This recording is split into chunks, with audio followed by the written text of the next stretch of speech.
Salam PKRS. Assalamualaikum warahmatullahi wabarakatuh. Pada kesempatan ini kita akan bincang-bincang dengan ahli gizi kita, Pak Dodi, dari Instansi Gizi Rumah Sakit Muhammad Nasir. Tema ini itu diet pada penyakit DM atau diabetes mellitus. Apa sih yang dimaksud dengan diet DM atau diet diabetes itu, Pak Dodi? Ya, terima kasih Pak. Ya. Nah, diet itu sendiri artinya pengaturan pola makan Pak. Nah, jadi maksudnya di sini diet untuk penyakit diabetes mellitus itu adalah pengaturan pola makan untuk penderita penyakit diabetes mellitus. Jadi diabetes mellitus itu sendiri adalah salah satu penyakit katabolik yang bersifat kronik Pak. Nah, itu ditandai dengan tingginya kadar glukosa darah. Kemudian ini biasanya kalau tidak ditangani secara cepat bisa berkembang menjadi berkomplikasi dengan penyakit-penyakit lainnya. Kemudian Pak Dodi, bagusnya untuk masyarakat ini takaran atau pola diet itu bagusnya gimana, Pak Dodi? Ada 4 hal yang harus diperhatikan. Nah, yang pertama itu adalah si pasien memang harus gigih dalam mencari ilmu untuk pengetahuan tentang penyakit diabetes mellitus.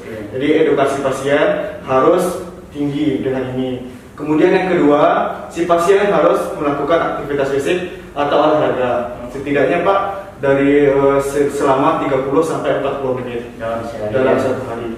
Itu bisa dilakukan selama 5 kali dalam seminggu Pak. Kemudian kalau memang tidak terkendali, harus dengan menggunakan obat-obatan Pak. Obat-obatan seperti insulin ya Pak ya. Kemudian yang paling penting di sini Pak adalah pengaturan pola makan. Nah, pengaturan pola makan di sini biasanya kita berpantau kepada 3 hal. Dikenal dengan istilah 3J. 3J ya Pak ya. Yang pertama itu adalah patuh terhadap jadwal makan. Jadwal makan. Kemudian patuh dengan jenis makanan yang dimakan. Kemudian patuh kepada jumlah makanan yang diasup. Nah, yang pertama jadwal makan. Ya, kita itu terdiri dari 3 kali makanan pokok dan 3 kali makanan selingan Pak. Jadi 3 kali makanan pokok, kemudian 3 kali makanan selingan. Nah, jadwal makan tersebut di pagi hari itu sekitar jam 6 sampai jam 8 pagi. Kemudian di waktu siang hari jam 12 sampai jam 1 siang. Kemudian malam hari jam 6 sampai jam 7 malam gitu ya Pak ya.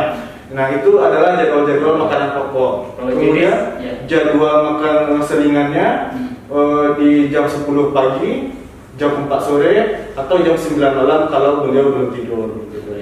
Kemudian dari jenis makanannya ya Pak, nah kita harus menghindari makanan-makanan yang mengandung karbohidrat sederhana. Karbohidrat sederhana itu seperti contohnya ada gula tebu, kemudian madu yang memang tidak alami lagi atau sudah ditambah diproses dengan penambahan gula, kemudian kue-kue yang bersifat manis.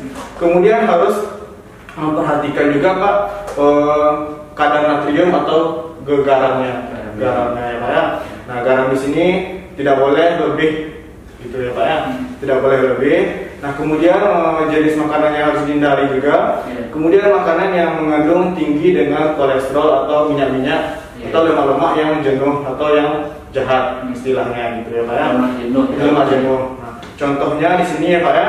Nah, kita kalau seandainya makan goreng-gorengan itu seperti bawang atau tahu goreng, sebaiknya kita menggoreng di rumah.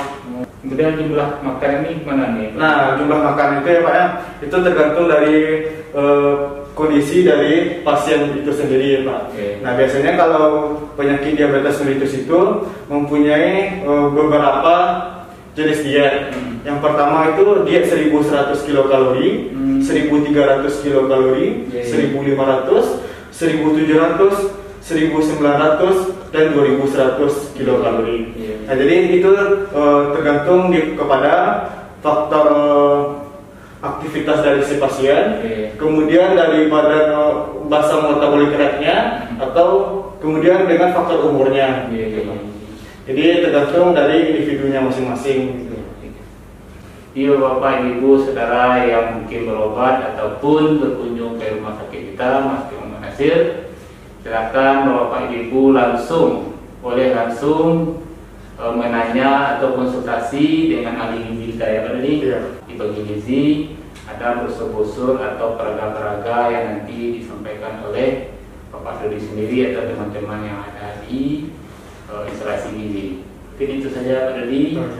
Kita dari tim PKRS menyampaikan informasi kepada Bapak Saudara, teman-teman sahabat PKRS dimanapun saja berada.